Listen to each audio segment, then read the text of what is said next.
नमस्कार, आप सुन रहे हैं ये पुस्तक बक ब्लू पर।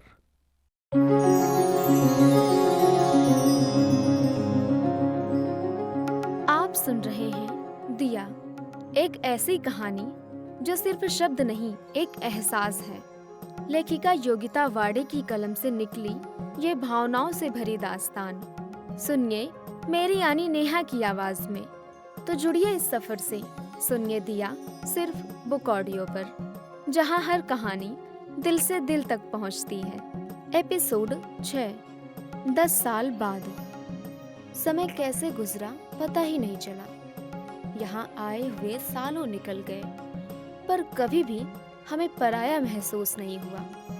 पूरी संस्था एक परिवार की तरह थी। यहाँ सभी एक दूसरे के सुख दुख में साथ थे। इसी बीच पूर्वी भी बड़ी हो गई और उसने अपनी पढ़ाई भी पूरी कर ली थी। जिंदगी में कई उतार चढ़ाव देखने के बाद वो समय से पहले ही बड़ी और समझदार हो गई थी। समय तेजी से रेत की तरह फिसल रहा था। उसी संस्था में राधा, जो मेरी बहुत करीबी थी, वो भी मेरे गांव से ही थी। उसका भतीजा आकाश कुछ दिनों से यही संस्था में ही रहता था। वो नौकरी की तलाश में शहर आया था और उसके रहने की कोई व्यवस्था नहीं होने के कारण गोविंद ने उसे नौकरी मिलने तक यही रहने को कह दिया था। आकाश हमसे बहुत घुल मिल गया था। पूर्वी से भी उसकी अच्छी दोस्ती हो गई थी।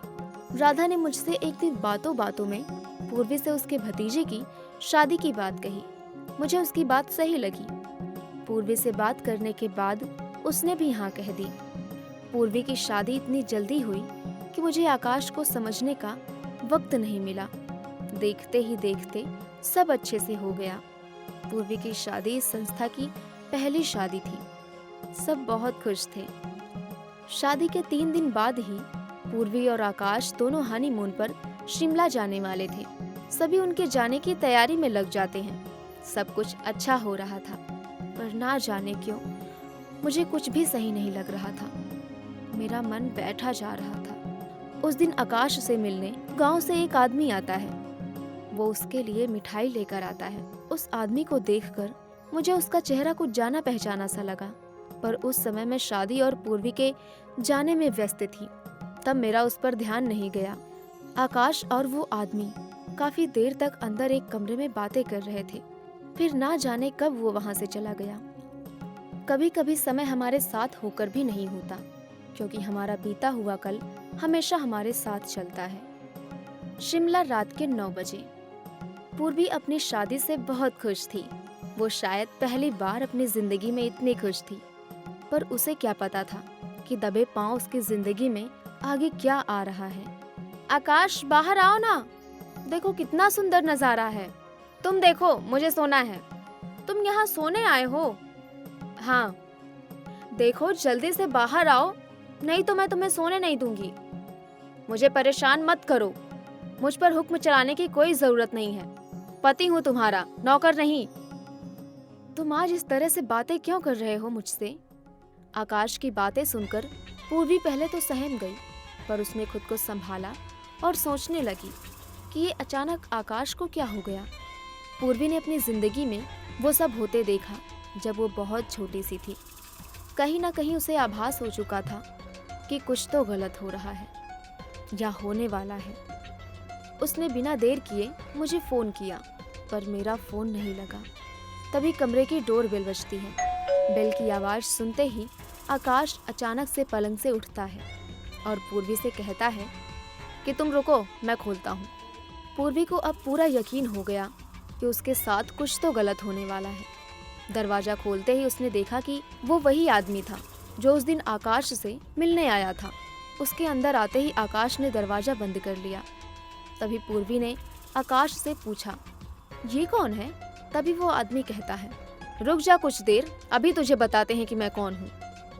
आकाश, ये क्या हो रहा है और कौन है ये आदमी? तुम्हारे बाप के कर्मों की सजा अब उसकी बेटी भुगतेगी। मेरे पापा के कर्मों की सजा? मुझे कुछ समझ नहीं आ रहा। तुम्हारा मुझसे क्या लेना देना है? आकाश, तुम कुछ बोलते क्यों नहीं? ये अब कुछ नहीं बोलेगा। ये तो बस हमारी एक चाल थी जिसे तुम्हें यहाँ तक लाना था। अब हम तुम्हें भगवान के पास पहुँचाएंगे। ये क्या कह रहे हो तुम? यही कि तुम्हारे बाप ने मुझसे बहुत सारा कर्जा उधार लिया था।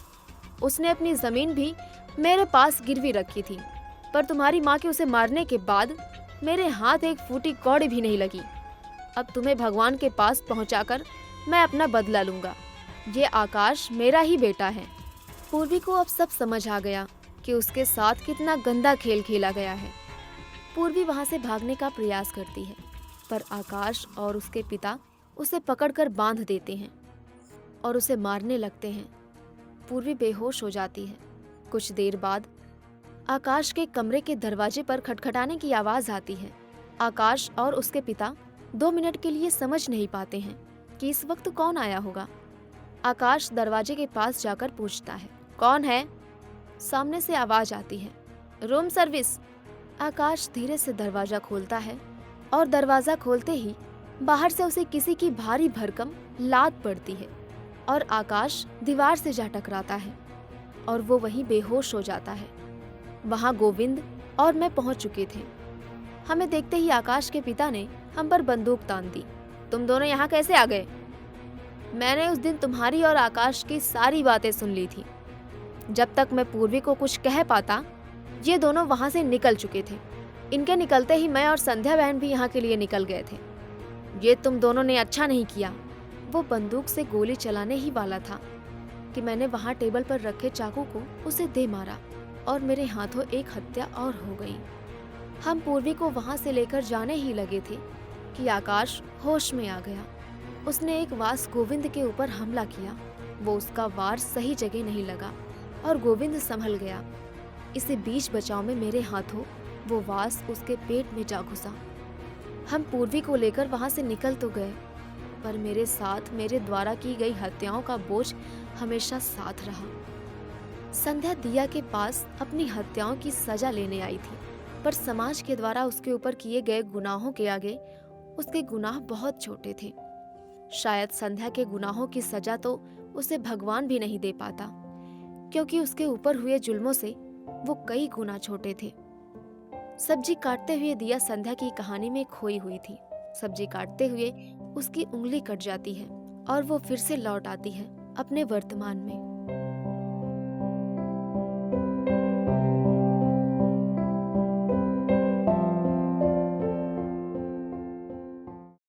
अभी आप सुन रहे थे ये पुस्तक बक ब्लू पर।